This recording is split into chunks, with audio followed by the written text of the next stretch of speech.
You are probably already wondering, why is there two videos for Tuesday? Why did two videos go up? Because that is not typical here on The Walk, and you're right. What has been happening recently is I have been either recording a day ahead, sometimes even recording all of the recordings on one day for the entire week. So the first video you saw this morning is one that I recorded yesterday. Today is April 2nd, and I'm recording this one today because this is an extra video that the Lord has told me to go ahead and record. It will probably be a very short video because there's not a lot for it, but I had to share, I shouldn't say I had to, the Lord directed me to share this dream and to share it far and wide. So I am going to go ahead and tell you about the dream that I had last night.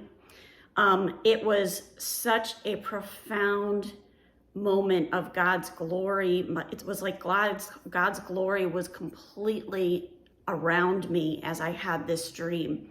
And it brought goosebumps all over my body. I think my goosebumps even had goosebumps. I was crying not because I was sad, but because I was so overwhelmed with God's presence throughout this dream. So I'm just going to read it to you verbatim. And I'll leave it there for you. And if you want to share it, please feel free to share it because it's been very clear that the Lord wants this message to get out.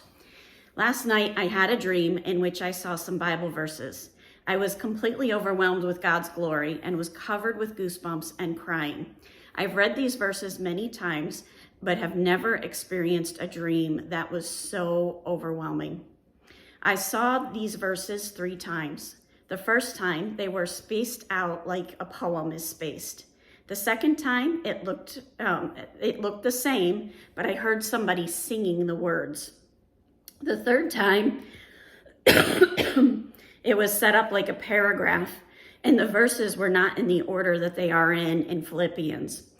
And that the time that they were set up in the paragraph, I was hearing a male voice reading them, and it was like a very light yellow highlighter was going over all the words. These are the verses. They're Philippians 4, starting in verse 4 through 7, then verse 13, then back to verse 8. And it reads as follows, and this is the NIV version. Rejoice in the Lord always. I will say it again, rejoice.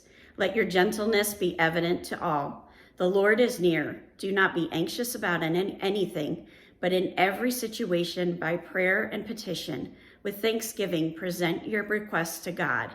And the peace of God, which transcends all understanding, will guard your hearts and your minds in Christ Jesus. I can do all this through him who gives me strength. Finally, brothers and sisters, whatever is true, whatever is noble, whatever is right, whatever is pure, whatever is lovely, whatever is admirable, if anything is excellent or praiseworthy, think about such things. Have a wonderful day. God bless, and keep walking the walk.